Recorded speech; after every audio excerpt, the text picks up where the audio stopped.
Hola amigos de Cuánticamente, encantada de saludarlos una vez más, como todos los miércoles a las 7 de la noche y con nuestras retransmisiones a través de Falconía los viernes a las 5 de la tarde y los domingos a las 4 de la tarde. Hoy me acompaña otro invitado especial, un gran amigo y compañero de algunas aventuras y de algunas causas que tenemos por allí, el doctor especialista en quiropraxia y también en terapias del dolor, de las cuales vamos a hablar, el doctor Ramón Naveda. Y quizás muchos de ustedes ya para comenzar a dar un poco de la introducción de este programa habrán escuchado hablar de la flexibilidad. Muchos de ustedes quizás sean personas flexibles justamente. Pero si hiciéramos una alegoría o una comparación entre lo que son los palos de bambú, pudiéramos decir que, por ejemplo, un bambú grueso es bastante rígido y al golpearse puede partirse, mientras que un bambú delgado es normalmente flexible y se mueve hasta en una forma graciosa. ¿Qué les quiero decir con esto? Que la flexibilidad es muy importante porque la flexibilidad o la inflexibilidad en este caso puede acarrearnos ciertos problemitas, porque la inflexibilidad puede llevarnos a la rigidez a la tensión, y la tensión por lo general se manifiesta en nuestro cuerpo a través del dolor. Para ello tenemos entonces, ahora sí, como nuestro invitado especial de hoy, al doctor Ramón Naveda, quien es especialista en terapias del dolor y que nos va a ampliar un poquito más el panorama de la importancia de ser bastante flexibles en la vida y entonces conectarnos también con lo que es la fuente divina para dejar los dolores atrás y manifestar el amor y el bienestar y por supuesto la salud en esta vida. Doctor, bienvenido. Muchas gracias, Katy, de verdad que es un placer estar en tu programa maravilloso y somos compañeros de aventuras interesantes, de estudio, de formación, siempre buscando cosas nuevas. Sí, tiene mucho de cierto eso de la inflexibilidad, es parte de la forma como se proyecta en nuestro cuerpo a través de la rigidez muscular. Eso disminuye la capacidad del cuerpo de tener oxígeno en ciertos órganos y todas las enfermedades al final se manifiestan por falta de oxígeno, y uno de los síntomas principales es el dolor. El dolor es el único síntoma que modifica la personalidad. El dolor te puede llegar a un paciente a una emergencia casi desnudo, gritando. Es un síntoma muy florido en cuanto a la manifestación de su forma dentro de cómo lo ve el paciente. La gente puede perder incluso la perspectiva en el momento, no le importa quién eres ni todo lo demás, sino que está aferrado al dolor en ese momento. Sí. Y es una alarma, el dolor es una alarma en nuestro cuerpo. Cuando un dolor aparece en cualquier parte de nuestro cuerpo es una alarma. El dolor tiene varias formas de presentarse. Generalmente es una manifestación de una lesión orgánica que aparece por una lesión en nuestro cuerpo emocional, que es por una producción inicial de una lesión en nuestro cuerpo espiritual. Eso es muy hermoso que dices allí, porque recuerdo en la entrevista que tuvimos mucho antes de esta en vivo, que me hablabas acerca de los 3 cuerpos y que afectan. Eso es interesante porque debo reconocer, aunque hemos hablado en este programa mucho de la espiritualidad, tú dices que el problema del dolor o la situación del dolor viene desde nuestro cuerpo espiritual, pasa por el emocional y finalmente llega al físico, que nosotros tenemos varios cuerpos, pero esos son los que afectan, ¿no? ¿Puedes explicarme un poquito cómo es? Sí, básicamente el cuerpo físico es el que sentimos, el que tocamos, nuestra parte, nuestros órganos, nuestros músculos, articulaciones, etc. El cuerpo emocional es toda la cantidad de emociones que nuestros pensamientos nos van a producir. ¿Okay? Y la parte espiritual, nuestro cuerpo espiritual, es la conexión que tenemos con la espiritualidad, llámelo Dios, llámelo energía universal, etc. ¿Okay? Y lamentablemente, al no estar conectados o en equilibrio con esa energía espiritual, nuestras emociones se ven alteradas y aparecen los síntomas. Por eso, cuando estamos súper contentos, no hay dolores. Estamos recién enamorados, no hay dolor. Nos ganamos un premio, no hay dolor. ¿Okay? Todo lo que haga que nuestras emociones estén en equilibrio. Y las personas que pueden, los budistas, los monjes, que están siempre en un contacto espiritual mantenido, no tienen ningún tipo de lesiones emocionales y por supuesto no tienen lesiones físicas y pueden soportar hasta dolores, las camas de clavo donde se acuestan y eso, porque manejan el equilibrio entre esos 3 cuerpos. ¿Okay? Entre el espiritual, el emocional y el físico. Ahora, sabiendo pues la situación que en el plano de la realidad acontece en el caso de Venezuela y de Falcón, Tú como médico, ¿qué nos puedes referir? ¿Cómo te llega el paciente promedio? ¿Con qué dolores más frecuentes son con los que te llegan? Estadísticamente la mayor cantidad de pacientes llega con problemas en la región lumbar, ¿okay? En la zona por encima de la cadera. Emocionalmente eso está relacionado con la parte de los trastornos de pareja o trastornos económicos. ¿Okay? No solamente la pareja cónyuge, sexual, como decías, o el cónyuge en este caso. Cómo estoy yo conmigo mismo, cómo estoy reaccionando ante la situación donde estoy viviendo. Por eso es que no es lo que esté pasando, sino es cómo yo reacciono ante lo que está pasando y lo que puede afectar. Con un hermano, con mi papá, con mi mamá, etcétera. Con Venezuela. Con Venezuela, sí, porque Venezuela es nuestra madre. ¿Okay? Sí. Y eso puede producir que al estar en conflicto, la forma de reflejarse en el cuerpo físico es dolor a nivel lumbar. ¿Okay? Y ahí está la proyección de un chakra maravilloso, que si ese chakra no está en equilibrio, todas las hormonas están en desequilibrio y empiezan todos los trastornos, empiezan las diabetes, empiezan los cánceres, empiezan cualquier alteración del cuerpo orgánico, el cuerpo físico, con una etiología básicamente emocional por el desequilibrio espiritual que tenemos. ¿Okay? Tú hablaste de un punto importante y nombraste los chakras. Es bueno ilustrar a la gente porque, bueno, tú que eres médico, que pudiéramos decir entre comillas convencional o graduada de esa forma en la parte de la academia, también manejas esa parte holística, ¿no? Y también hablando de los chakras, en este caso te refieres a los 7 chakras y el chakra que está en la parte, digamos, por detrás del ombligo, en ese caso sería, ¿no? Sí, y son vórtices energéticos, son puntos energéticos, son ruedas energéticas donde entra y sale la energía y se riega por todo nuestro cuerpo. El principal es el plexo solar, donde entra toda la energía, básicamente pues se llama solar porque entran nuestras pulsaciones junto con el sol y con el universo. Y si nosotros estamos pulsando con el universo, todo lo que pasa en el universo nos afecta, pero al revés también. Todo lo que nos pasa a nosotros le pasa al universo. Por eso nos damos cuenta que hay tantos terremotos ahorita, hay tsunamis, hay problemas a nivel mundial, porque todo se está alterando. Nosotros tenemos en nuestro cuerpo círculos o ruedas energéticas que cuando se alteran, por ejemplo, esta es importantísima, ¿okay? Altera toda la parte hormonal, es como el director de las orquestas de la energía. ¿Cuál es esta cuando te señalas aquí? Por debajo del ombligo. Fíjate que es tan importante que los japoneses se hacían el harakiri a ese nivel, se cortaban literalmente ese vórtice energético porque desconectaban la energía. Eso es como desconectarse de la energía de todo el cuerpo. Imagínate cuando esa proyección a nivel lumbar ocurre es porque esa energía está alterada y tiene una etiología básicamente emocional. Está bloqueada en este Totalmente, caso. Sí. Un bloqueo y todo dolor es un bloqueo. Si ese bloqueo aumenta de tamaño, es un tumor. Y si ese tumor pierde la memoria celular, se convierte en un cáncer.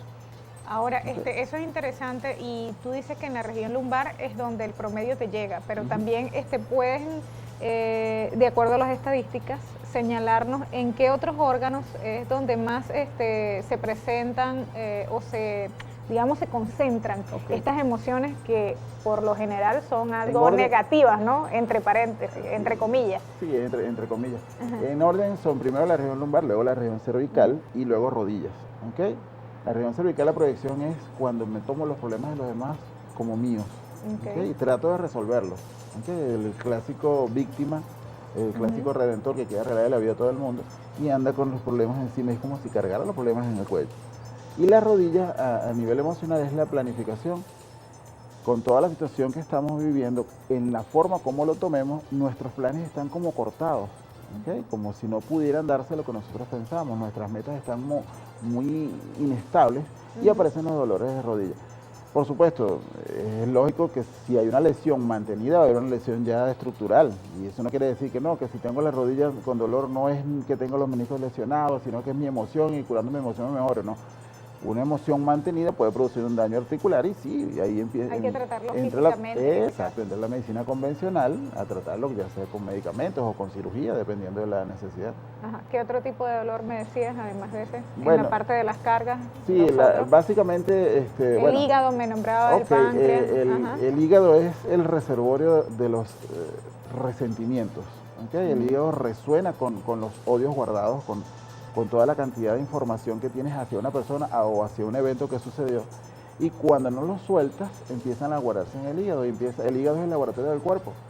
Y al estar alterado empiezan los trastornos del colesterol alto, triglicéridos altos, la glicemia alta, etcétera, etcétera, etcétera. La hepatitis, por ejemplo. La hepatitis, la cirrosis hepática.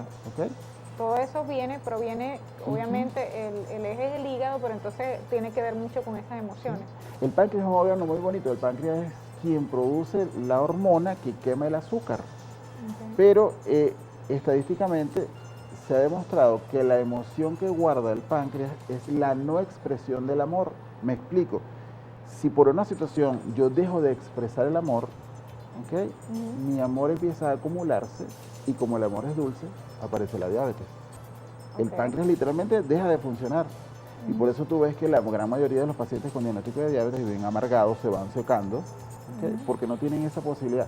Y si pudiéramos hacer una historia basándonos en sus componentes emocionales, nos damos cuenta que hay un momento de su vida donde una situación les impidió soltar el amor. Soltar, dar el amor en este caso. Y eso se ve con una persona diabética, tú le pides que le dé un abrazo a un familiar y le cuesta. Porque no están dados para expresar el amor. Y va lesionando. El común del venezolano es expresivo para darse a veces esos abrazos, esas... Sobre todo estas generaciones de ahorita, ¿okay? Esta generación Y, la generación menores de 30 años, son personas que no tienen ninguna limitación en expresar lo que dicen. O sea, es muy fácil en ellos oír el te amo. ¿Okay? Que en las generaciones anteriores, nuestros bisabuelos les costaba muchísimo. Y los abuelos de ahora, sí, ¿no? En este caso todavía tienen las secuelas de esas situaciones de incomunicación, diría yo, porque esas son expresiones de amor y tienen que ver mucho con la comunicación. Claro, ¿no? claro. Y van repitiendo el patrón. Con la comunicación. Ahora, tú decías bien lo de la generación de ahora y recuerdo también en nuestra entrevista previa a este programa que tú también hablabas de la desconexión que existe de muchos jóvenes y tú bien citabas al principio también lo importante que es estar conectado con la fuente divina, ¿no? O con el Creador, y pareciera que los jóvenes de ahora están como desconectados, por decir algo, o quizás no tienen esa formación espiritual tan importante y tan necesaria y que si seguimos así yo me atrevo a decir que acarreará problemas físicos, de salud obviamente en esos jóvenes de ahora, porque tú decías, mira, ni siquiera saben los menores de 30 de rezar el ángel de la guarda, o no se lo conocen, una oración tan sencilla, tan significativa como invocar pues al ángel protector. Lo digo porque yo muchas veces desde niña lo invocaba y me parece una oración muy linda. Sí, esa desconexión, y el inconsciente es tan maravilloso y nunca miente. Cuando una persona está en un momento interesante de una enfermedad grave, lo primero que pide es, Dios, ayúdame. Dios, ¿cómo hago para comunicarme con Dios? ¿Cómo hago para conectarme de nuevo con Dios? Y hay esa cantidad de cambios en los momentos graves de las enfermedades fuertes donde se busca la espiritualidad, porque el inconsciente no miente. Sí, hacer conciencia, ¿cómo abordarías tú o cómo abordas tú como médico una vez que el paciente llega a tu consulta? ¿Cómo haces? Porque tú que manejas estas terapias del dolor y qué es lo más común que te llega. Ok, por ejemplo, vamos a hablar de lo más común que son los dolores lumbares. Cuando una persona tiene un problema de este tipo, o una situación, porque si los problemas no tienen solución, las situaciones sí, necesitamos que el paciente haga conciencia de que hay otras opciones para manifestarse. Decía Einstein que los locos son las personas que quieren resultados diferentes haciendo lo mismo. Entonces, si nosotros logramos sacar esa información que tiene el paciente y cambiarla por una nueva, podemos lograr que él tome una actitud diferente ante la situación que está presentando y con sus emociones modificarlas o transformarlas y con la mejoría del síntoma. Lo importante es que el paciente haga el cambio de conciencia, que haga la transformación de la conciencia. Y eso es lo que nos cuesta porque vivimos en una comodidad incómoda. Nos sentimos cómodos en una zona de confort, aunque sea medio incómoda, pero nos hicimos cómodos a eso. Y los cambios, entramos en crisis si no hacemos el cambio. Pero como todos los cambios son medio trastornantes, cuesta un poquito hacer el cambio. Preferimos conformarnos. Ajá, preferimos conformarnos. Y seguir con el dolor de repente, ¿no? Porque está en nuestra zona de comodidad. Exacto. Entiendo. Pero en realidad no hay crisis, lo que hay es cambio. Pero si no hago el cambio me quedo en la crisis. Así de Ahora, sencillo. Ramón, estamos conversando con el doctor Ramón Naveda, quien es especialista en quiropraxia y además en terapias del dolor, también es conferencista, por cierto que vamos a hablar, o facilitador, vamos a hablar en breve sobre eso. Nos están llegando ya mensajes a través del 0424-617-6615 y nos preguntan acerca de los dolores de cabeza. En este caso, ¿qué significan en el plano emocional los dolores de cabeza y las migrañas? Ok, en general todos los dolores de cabeza tienen una etiología básica que es la falta de cumplir los deseos, ¿okay? La insatisfacción, ya sea sexual, ya sea la insatisfacción por el tipo de vida que estás llevando, la insatisfacción por la calidad de vida que tienes, eso produce, y al perder el control sobre eso aparecen los dolores de cabeza. ¿La migraña es igual? Igual, y en la mujer la mayoría de las veces la migraña es por causa de insatisfacción de todo tipo. Y es muy común, es muy común. Fíjate, cuando todos los deseos están satisfechos, nadie le duele la cabeza. ¿Okay? Y aparecen los dolores de cabeza, sobre todo cuando el muchacho que no ha llegado, que dice la madre, ese muchacho es mi dolor de cabeza. Porque no están satisfechos los deseos de la madre de manejar la vida del chamo como ella cree que debe ser. ¿Okay? Nos está llegando también otro mensaje de texto y tiene que ver con explicar un poco, porque, bueno, y esta pregunta es interesante, porque hay mucha gente que confunde lo que es la religión con la espiritualidad. Por favor, sería importante que tú aclararas eso, porque también yo en el programa, en pasados programas me he topado también con mucha gente que cree que Cuánticamente es un programa religioso. Entonces a veces cuesta sacar del paradigma a la gente de que no se trata de religión, sino que se trata más bien de la espiritualidad, de que somos seres o somos espíritus encarnados en un cuerpo, y eso sí lo hemos repetido varias veces. Ok, la espiritualidad es un nivel de conciencia, ¿okay? Está por encima de la identidad y es el nivel más alto que hay en los niveles de conciencia. Si nosotros podemos superar una situación a nivel espiritual, el resto de los niveles de conciencia mejoran enseguida. La religión es mantener un ideal basado en normas prescritas y estando en un grupo de gente que piensa igual. ¿Okay? Eso mantiene una sensación de creencia que está muy por debajo del nivel de conciencia y espiritualidad. La creencia está por debajo de la identidad y la identidad está por debajo de la espiritualidad. Cuando la religión se lleve a nivel de espiritualidad, se van a acabar las guerras, se van a acabar los conflictos. Claro. Porque mi creencia es mi creencia, la tuya es la tuya y yo peleo por lo que yo tengo. Y yo sitúo la religión como que son dogmas y normas establecidas por los humanos en este caso. Exacto. Mientras que la espiritualidad, oye, tiene que ver con el espíritu, con nuestra esencia del ser.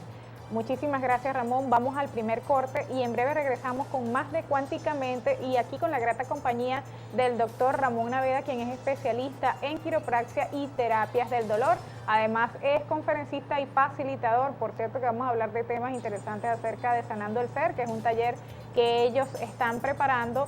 Y bueno, en breve sigamos con más. Gracias por escribirnos a través del 0424-617-6615. Ya volvemos.